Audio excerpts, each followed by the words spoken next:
자, 오늘도 지난 영상에 이어 애착 유형 이야기입니다. 이전 영상에서 불안형이나 회피형이 안정형이 될 수도 있지만 반대로 안정형이 불안형이나 회피형이 될 수도 있다고 했어요. 근데 이 두 번째 경우의 사례를 환승이별 이런 걸로 들어서 그런지 안정형 불쌍하다는 댓글을 봤는데요. 예, 맞아요. 확실히 그 케이스에서는 좀 안 됐죠. 하지만 그건 그냥 그런 경우도 있다는 얘기고요. 실제로는 대부분의 안정형은 그렇게 쉽게 불안형이나 회피형이 되지는 않아요. 반대도 마찬가지고요. 불안형이나 회피형이 안정형이 되는 게 그렇게 쉽지가 않습니다. 이게 한번 고정이 되면 잘 안 바뀌어요. 왜냐하면 이게 일종의 순환고리, 루프처럼 되어 있거든요. 선순환, 악순환 이런 말 들어보셨죠? 그런 거예요. 주로 안정형 애착과 불안정형 애착의 경계선에 있는 그런 분들이나 바뀌곤 하는 거지, 확실한 안정형 애착이거나 확실한 불안정형 애착이라면 웬만해선 바뀌기 어렵습니다. 전자에 해당하는 분들은 부모님 덕을 좀 본 거죠. 감사하는 마음을 가져야 할 것 같고요. 그리고 그럼 내가 후자에 해당한다면 부모님을 원망해야 하는 거냐? 그러지 마시고요. 그럼 더 심각해집니다. 그게 반드시 부모님 탓도 아니고요. 자, 지금부터 하는 이야기는 이전에 올린 애착 유형 관련한 두 편의 영상을 보시고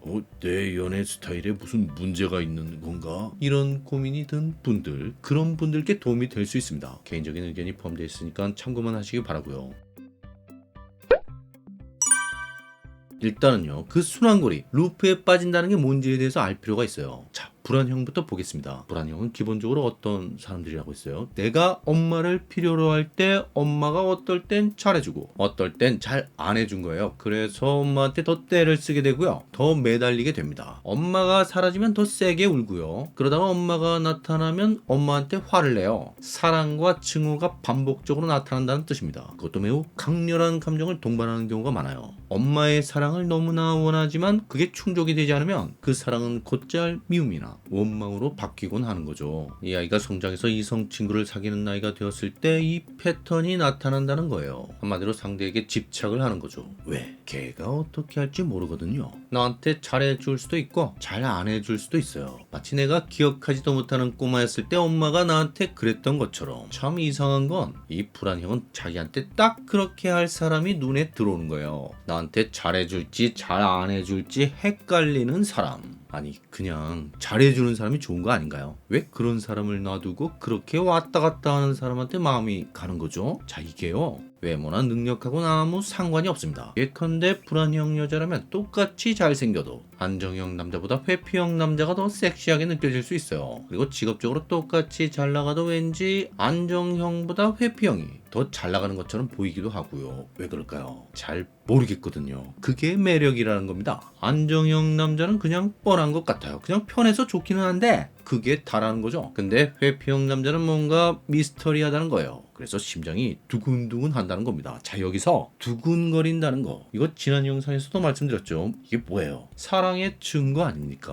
내가 그 사람을 좋아한다는 빼박 증거잖아요. 맞습니까? 글쎄요, 아닐 수도 있어요. 심장이 두근거리는 건 다른 이유 때문일 수도 있다는 겁니다. 아니, 여보세요. 그럼 가까이 있을 때 심장이 콩닥거리는 사람이 내가 좋아하는 사람이지, 그런 사람 놔두고 심장의 변화가 전혀 없는, 심장 박동이 지나칠 정도로 안정적, 규칙적으로 뛰는 사람을 선택하라는 건가요? 물론 그 얘기는 아니고요. 다만 심장이 도대체 왜 뛰는지를 알아야 한다는 거예요. 외모나 능력은 거기서 거긴데 왜 하필 안정형 남자한테 못 느끼는 걸 회피형 남자한테 느끼냐는 거죠. 이 불안정 애착이란 게요, 그것도 애착입니다. 애착의 형태가 다른 거지 애착이 없는 게 아니에요. 이 사람은 그런 대상에게 그런 방식으로 애착을 느끼는 게 몸에 배어 있다는 뜻입니다. 거의 본능적으로 그러는 거예요. 자, 이 애착이란 게 본능이라고 했죠. 갓 태어난 아이에게는 말 그대로 죽고 사는 문제라고, 괜히 생존 본능이 아니라고 했어요. 이 사람이 불안형이 된 건 아이였을 때 자기를 둘러싼 주변 환경에 나름대로 적응한 결과라는 겁니다. 말하자면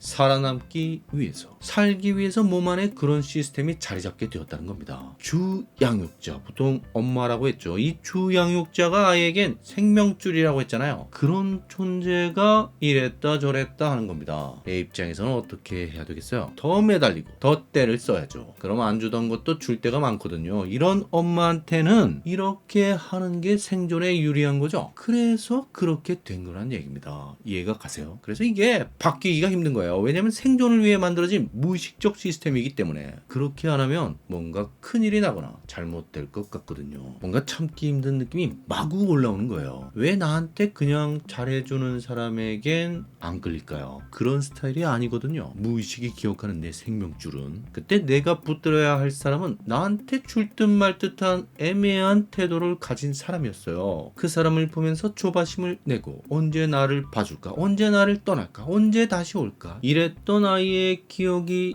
여전히 성인이 된 지금도 무의식 깊은 곳에 그대로 남아있다는 뜻입니다. 이게 내가 누군가와 깊은 애착을 형성하려고 할 때 깨어나는 거예요. 문제는 내가 불안형이 된 건 일종의 결과잖아요. 어린 시절 애착 대상과의 최초의 경험의 결과. 근데 이 불안형으로서 행동하는 게 다시 원인이 되는 겁니다. 상대에게 집착하고 심할 정도로 관심을 쏟았다가 실망하면서 오히려 미워하게 되고, 이런 행동 때문에 어린 시절 겪었던 그 경험, 다시 말해서 엄마한테 매달렸다가 화를 냈다가 하는 그 경험을 계속 반복하게 되는 거예요. 대상만 엄마에서 이성 친구, 배우자로 달라질 뿐입니다. 원인이 결과가 되고 결과가 다시 원인이 되는 무한 반복의 순환고리가 만들어지는 겁니다. 게다가 더 골치 아픈 게 이게 단지 나한테만 그런 문제가 있는 게 아니고요. 나와 애착 관계를 형성한 상대에게도 비슷한 문제가 있는 거예요. 무슨 톱니바퀴처럼 서로 얽혀 있는 겁니다. 그래서 보통 부부나 가족 간의 갈등이 생겼을 때 함께 상담을 받잖아요. 만약 가족 관계 스트레스로 힘들어하다가 혼자 심리 상담을 받는데 상담 끝나고 집에 가면 어떻게 되겠어요? 나한테 스트레스를 주는 아빠나 엄마, 형이나 누나가 있는 거죠. 그 사람은 원래 하던 대로 나를 대합니다. 이게요, 백날 나 혼자 상담받으면 뭐하냐는 겁니다. 내 뇌, 내 몸에 자리 잡은 오래된 시스템은 그 가족 당사자의 시스템과 맞물려 있어요. 그 사람이 무슨 말이나 행동을 하면 곧바로 반응하게 된다는 겁니다. 이게 사라질 수가 없는 거죠. 그래서 바뀌기가 힘든 거예요.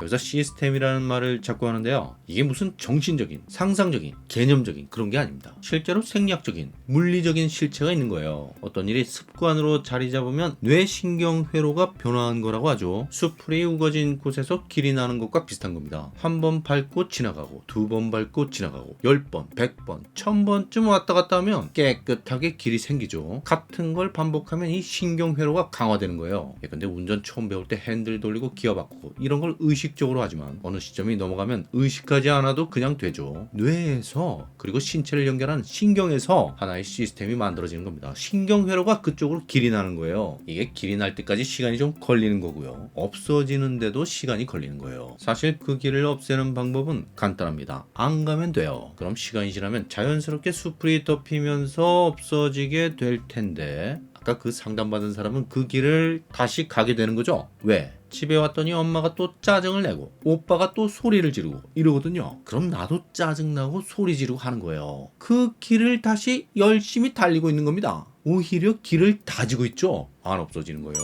그래서 상처가 좀 심한 분들은 가족도 손절한다 이런 말도 하는데, 만약 가족까지 함께 바꿀 수 없다면 손절까지는 아니더라도 가능한 접촉을 최소한으로 줄이는 게 좋습니다. 아무리 내가 그렇게 하지 않으려고 해도 당사자를 만나면 몸에서 자동으로 반응하게 되거든요. 오토매틱 시스템이기 때문에. 그런데 사실 손절은커녕 찾아다니죠. 그런 사람을. 아니, 그런 사람만 눈에 들어오는 거예요. 불안형은 자신이 불안형임을 재확인시켜줄 사람이 눈에 들어오는 거고요. 회피형 역시 자신이 회피형임을 입증시켜주는 사람이 마음에 드는 겁니다. 자, 불안형 얘기는 많이 했죠. 회피형 이야기를 해야 할 텐데 시간이 별로 없네요. 일단 이 회피형이 어떤 사람인지 소개만 하고 마무리하겠습니다. 이 회피형은요, 혼자가 편한 사람이라고 했잖아요. 확실히 그런 면이 있습니다. 안정형이나 불안형에 비해 그런 편이에요. 근데 이 사람도 애착이 있어요. 말씀드렸죠? 애착이 없는 게 아니라 다른 형태의 애착이 있는 거라고요. 정확하게는 회피형, 불안정형 애착이라고 하죠. 이 사람의 애착은 상대가 좀 떨어져 있는 거예요. 가까이 오면 불편합니다. 하지만 아주 멀어지는 게 좋은 건 아니에요. 다시 말해서 상대가 싫지는 않은데 너무 가까이 오면 싫다는 겁니다. 나의 독립성을 충분히 보장하는 선에서 관계 맺는 건 상관없어요. 근데 그게 보장이 되지 않으면 관계 자체를 피해버리기도 해요. 이런 스타일이어서 불안형과는 숨바꼭질을 하게 되는 거죠. 본의 아니게 그렇게 되는 거예요. 어떤 분들한테는 회피형이 너무 이기적인 사람으로 보일 수 있는데, 불안형 입장에서는 입장에서는 그렇게 볼 수 있어요. 처음에는 매력적으로 보이다가 나중엔 자기밖에 모른다면 분통을 터뜨릴 수 있습니다. 그런데 사실 회피형은 이기주의라기보다는 개인주의에 더 가까워요. 의도적으로 남한테 피해를 주려고 한다거나 그런 건 아니라는 거죠. 물론 회피형 중에는 그런 사람도 있겠죠. 하지만 모든 회피형이 다 그런 건 아니고요. 그저 이 사람들은 타인이 너무 가까이 다가오는 게 불편할 뿐입니다. 좀 이상할 정도로 불편해하죠. 근데 어쩌면 불안형보다 회피형이 더 슬픈 기억을 갖고 있을지도 모릅니다. 물론 본인은 기억 못하겠지만 무의식적인 기억이죠. 불안형은 그래도 울면 엄마가 왔잖아요. 안 울 때도 있었지만 근데 회피형은 엄마가 안 온 거예요. 언제까지? 울다가 더 이상 울음이 안 나올 때까지 그 울음이 멎으면서 이들은 회피형이 된 겁니다. 자, 오늘은 여기까지고요. 구독과 좋아요 부탁드리고요. 의견이나 질문을 댓글로 남겨주세요. 감사합니다.